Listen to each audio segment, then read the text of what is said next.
Hello, Patriots. I'm Lee Watts, and this is Patriot Point, your source for news and analysis from a conservative, Christian, and common sense point of view. Well, this week we'll be looking at election results and how that's going to be impacting the country, and specifically how we not only now have an established socialist running New York City, but how socialists are now running for office in the Kentucky state legislature. Not only are they running, but I think they're going to win. We'll be explaining why and how in this episode. Before we get started, I want to express condolences to those who lost friends or family in the recent plane crash over there in Louisville. On a related note, Governor Andy Beshear has also gone on social media and posted his condolences, and that's perfectly fine and fitting. He should do that. Tell you what's not fine and fitting is he put up this picture with those condolences, and this is not a picture of him looking at the ruins or wreck from this crash. No, this is a picture of him from 4 years ago, looking at an event that happened nearly 200 miles away and has nothing to do with this. And I really think it's rather poor form of the governor to try to be posting that when considering this crash. Well, let's talk about some of these election results that happened this week, their impacts on the country, and how it's going to be affecting Kentucky politics. First of all, last year, Donald Trump won in a landslide. Now, this put the Democrats in a position that they can either say, listen, we need to kind of be a little more moderate in our positions, or we can just run hardcore to the radical left. Well, they have chosen to run hardcore to the radical leftist. The Democrats right now are in major trouble. It's because they are being taken over by the socialist. Democrat Bernie Sanders, who is an outspoken socialist. I believe that he was robbed of the Democratic primary in 2016 when he was running against Hillary Clinton. He won that. The whole nation saw it, and they stole it and gave it to Hillary. The socialists have taken over the Democratic Party. The Democratic Party is literally dying, if not already dead. I want you to think about this. The leaders of the Democratic Party as an establishment are incredibly old. They're literally dying off. I did the math. Of the people in Congress who are more than 80 years old, 78% of those are Democrats. Their party is literally dying off, and it is being replaced with the Socialist Party. Now, they call themselves right now Democratic Socialist. So here's a big question we all need to know the answer to. What is the difference between a Democrat and a socialist? This is an interview with the person who at the time was the chairwoman of the Democratic Party of the United States. Literally leader of the Democratic Party.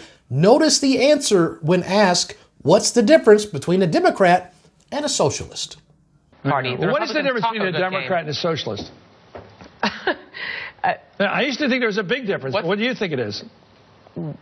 The difference between... You think Democrat like Hillary Clinton and a socialist like Bernie Sanders? What's the difference between being a Democrat and being a Republican? Well, what's the big difference between a Democrat and a socialist? You're the chairman of the Democratic Party. Tell me the difference between you and a socialist. The relevant debate that we'll be having over the course of this campaign is what's the difference between a Democrat and a Republican? I think there's a Yeah, so you see, there is no difference between a Democrat and a Democratic Socialist. It's socialism. Now let's look at some very important facts that nobody seems to be talking about with these Democrat Socialist victories this past week. First of all, where these Democrats won, this is where they were expected to win. It would have been really shocking if a Republican had won. The Democrats just won in deep Democrat states. So this is what was expected to happen. They did not win in battleground states. They weren't taking ground. They were already in their radical leftist strongholds. So that's important to remember. Also keep in mind that in last year's presidential election, Kamala Harris got 1,900,000 some votes for president in New York City. But this week, the Democratic Socialist Mamdani only got about 1 million votes. That means that 900,000 less New Yorkers voted for him than had voted for Kamala, really kind of abandoning that position. And here are some really interesting things to know about elections in New York City. First of all, in New York City, you don't have to have an ID in order to vote. No ID required whatsoever. Also in New York City, did you know that 50% of the residents of New York City are not Americans. That's right, they're immigrants. What we are seeing here is the results of mass immigration.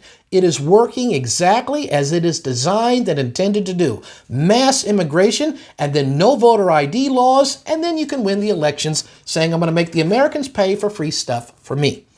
I also want to point out the actual ballot in New York City. Got a picture of it here. Notice a few different things. First of all, you will notice that Mamdami's name is on the ballot twice. Oh, you get two opportunities to vote for him.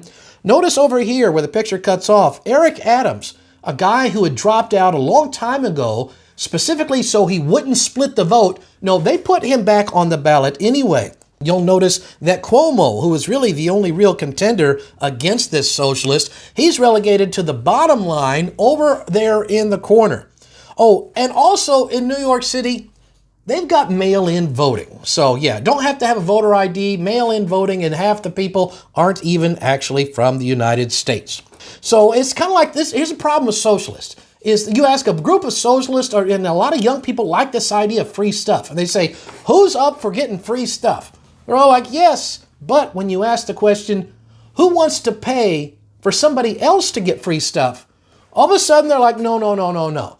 And we see when people get to the age where they're the ones that's actually having to pay to give it away, all of a sudden they don't like those policies anymore. And the socialists aren't just getting into positions of power in New York City. We are seeing Democratic socialists running for office in the Kentucky State Legislature, and they're running right now to get into office in 2026. Let me introduce you to somebody. It's a guy by the name of Robert Bell, this gentleman here, who is an outspoken, very open about it, Democratic socialist. He is running for the Kentucky State Legislature.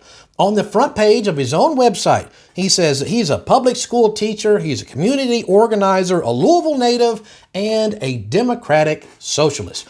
And this guy is running to be a representative in the Kentucky House of Representatives right now in the most liberal district in the most liberal city in Kentucky, which is Louisville. Right now, that is an open seat.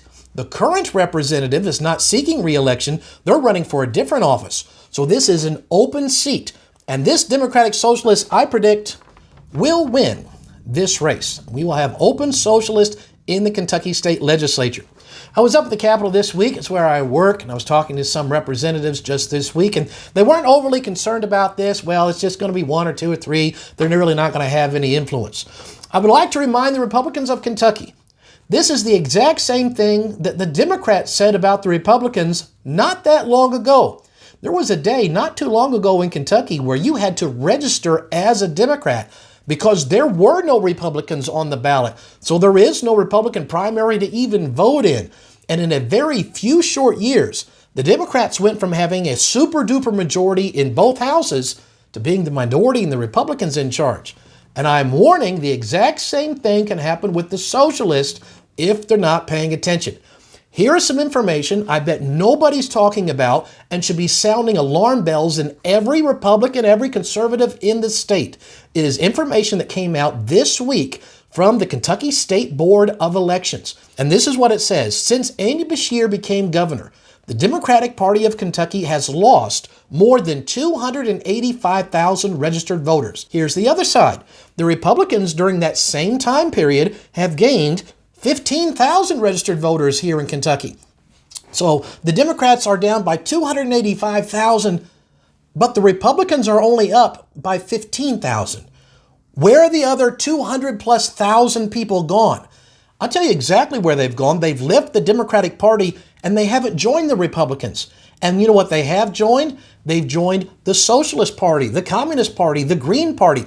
So what can we do about this as conservatives? Let's look at 4 specific things that the Kentucky State Legislature could enact this coming year to really put us in a leadership position like Florida is. These are things that they are doing which will be great for Kentucky. Number 1, Florida doesn't have a state income tax. Kentucky's legislature has been looking at this. Well, you know what? We need to do things to make this happen because every time that we're delayed and pushed back, other people are getting ahead in their economies. Florida doesn't have it. It's a great idea. Number 2, getting rid of property tax. This is something the Florida Governor DeSantis is pushing hard and heavy, and Kentucky needs to get on board. Property tax means you got to rent your property from the government and you never really own anything If you don't pay the property tax, they're going to take your stuff back. Property tax is wrong. It's theft. It never should have been there. It needs to be gotten rid of. And Kentucky State Legislature has an opportunity to step up and to lead in this issue. Another thing we need to get charter schools here in Kentucky. They've got that in Florida, and they are doing much better in education than we are. Right now, we have kids who are trapped in failing schools with no way to escape. Charter schools would allow these kids trapped in failing schools to actually get in a school to give them a chance. Let's get charter schools passed here in Kentucky. And then the fourth thing, which again, Florida's done this, Kentucky needs to, is get rid of this certificate of need for hospitals and stuff. Right now in Kentucky, you've got to get permission from the government and from your competitors to open up a hospital or any kind of medical facility here. And your competitors can actually veto your application. We have a health providing crisis in Kentucky, and that's with certificate of need. I think this is an opportunity to actually provide more health care for Kentuckians and actually let the free market system do its job. Oh, and by the way, something I think they really need to get done first thing day one, get rid of daylight savings time. I hate it. And I think everybody else does too, and that would be very popular. Get us out of that. Other states have got out of it. There's a way to get it done. So that's some of the news we've got going on this week. Before I sign off, I want to mention, if you're looking for Christmas ideas, I've written a book called The Coming One. It's a spy novel about the dangers of a cashless society and government control. I think you'll enjoy that. Might make a good Christmas present for you. So that's the news for this week, Patriots. Until next week, I'm Lee Watts for Patriot Point, reminding you that liberty is not a spectator sport.